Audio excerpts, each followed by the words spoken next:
समस्त को नमस्कार।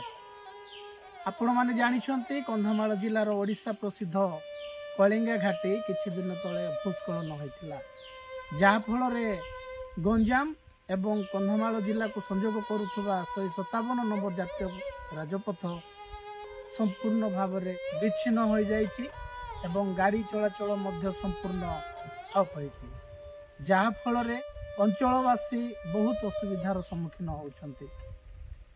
प्रिय मोर बापा माँ और भाई भौणी आपण मैंने केवल भूस्खलन जगटी को देखी।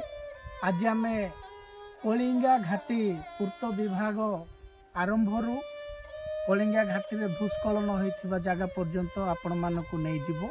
वीडियोटी टिके लंबा हो पारे आपण माने देखिबे कलिंगा घाटी केते सुरक्षित, केतोटी जगार विपद रही। आज आपण माने देखिबे कमेंट माध्यम रे जणैबे जे यार प्रतिकार कौन कर। तो आसतु आमे आज संपूर्ण कलिंगा घाटी को परिदर्शन करवा। चलत अत्यधिक पानी आसवा फल देखु ऊपर छोट छोट पत्थर मेटाल एवं माटी धसुची।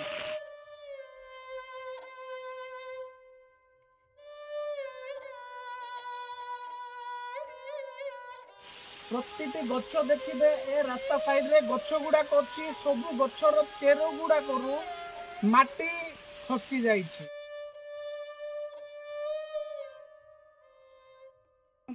एटा होची तृतीय केमिति पत्थर एवं माटी गुड़ाक खसी पड़ुछि।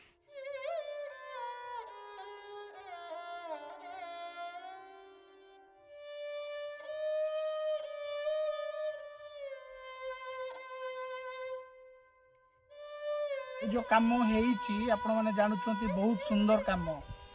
जदि कलिंगा घाटी रो माटी को एवं बड़ बड़ पत्थर को अटके जाई पारिबो तबे एई भली जदि कार्य करा जाई पारिथांता तबे कलिंगा घाटी किछि परिमाण रे सुरक्षित हेई पारंता बोली आमे अनुभव करूछु।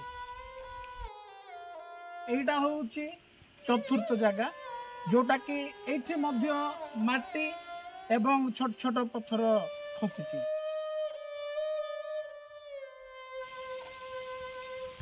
देखंतु एटा होची पंचम जगह जोठी कि पत्थर भी पड़ी आउ सेठी मध्य छोट छोट पत्थर गुड़ाक पड़ी। एटा होची पंचम जगह।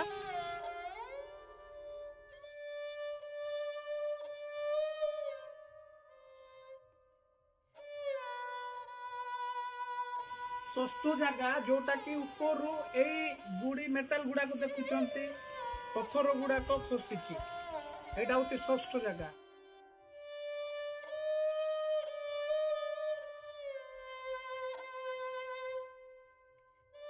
आपण माने देखुंत छवि एटा होती सप्तम नंबर छवि। एठी मध्य देखंतु केमिति माटी अतड़ा खसी जाइछि। में घाटी रे एई जगारू बड़ पत्थरटी खसी थिला। वर्तमान एटा होची अष्टम नंबर विपद।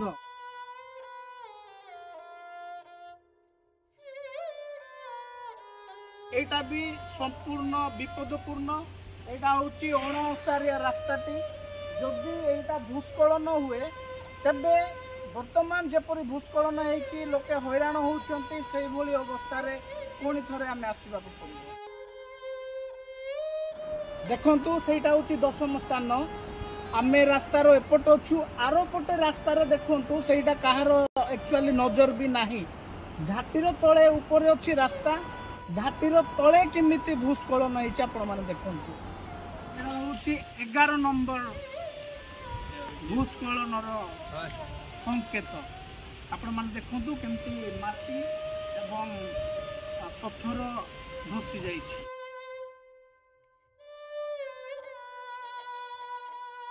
देखंतु एटा होची 12 नंबर जगह जोटा कि वर्तमान आरंभ होइछि। देखंतु एटा होची 13 नंबर स्थानटी। अत्यधिक वर्षा हेबा कारणरू मु तळकु जाई पारुनी, किंतु एठारे मध्य किभଳି भाबरे बड़ बड़ पत्थर एवं माटी अतड़ा खसी आपण मैंने देखु चलतु आम पुणी थर आग को जा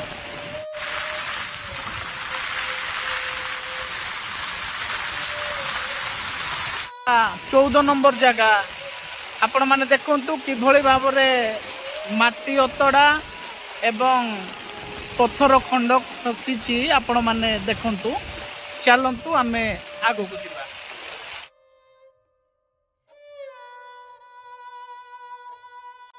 15 नंबर दृश्य केमिति बड़ बड़ पत्थर एवं माटी अतड़ा ये खसी एटा भी संपूर्ण विपद संकुल अवस्था अच्छी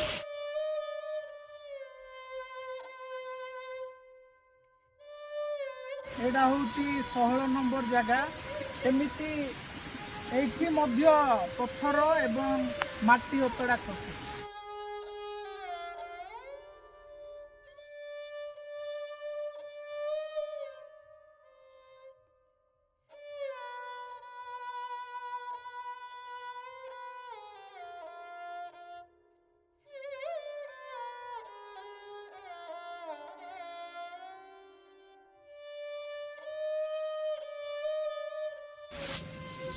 परिशेष आम पहुंचीचु कलिंगार अति भूस्खलन जगह यहाँ हूँ 17 नंबर जगह कलिंगार अति चर्चित भूस्खलन जगह। धन्यवाद प्रिय दर्शक बंधु आज कलिंगा घाटीर संपूर्ण तथ्य आपण मानक सामने उपस्थापना करिवार मुख्य कारण होउची कलिंगा घाटी आम केते सुरक्षित आपण माने निजे देखि जानी पारुथिबे। एणु आज भूस्खलन हेबा फल रे एते दिन शह शह यात्रीवाही गाड़ी गुड़ाक असुविधा हवा संगे संगे आम जिलार अनेक लोक माने प्रभावित होइछंती। तेणु जदि आसंता काली पुणी थरे कलिंगा घाटी एभली अवस्था रे आसे तेबे आम लोक माने बहुत असुविधार सम्मुखीन हेबे। एणु कलिंगा घाटीर विकल्प व्यवस्था बा जदि भी भविष्य में कलिंगा घाटी पुणी थरे भूस्खलन हुए तेबे गाड़ी घोड़ा संपूर्ण बंद न होई जेपरी अन्यत्र एक रास्ता रे जाई परिबो बा यार विकल्प पंथा कौन करा जाई परिबो आपण माने निजे कमेंट माध्यम रे जणेवा निमंत्रण अनुरोध। धन्यवाद।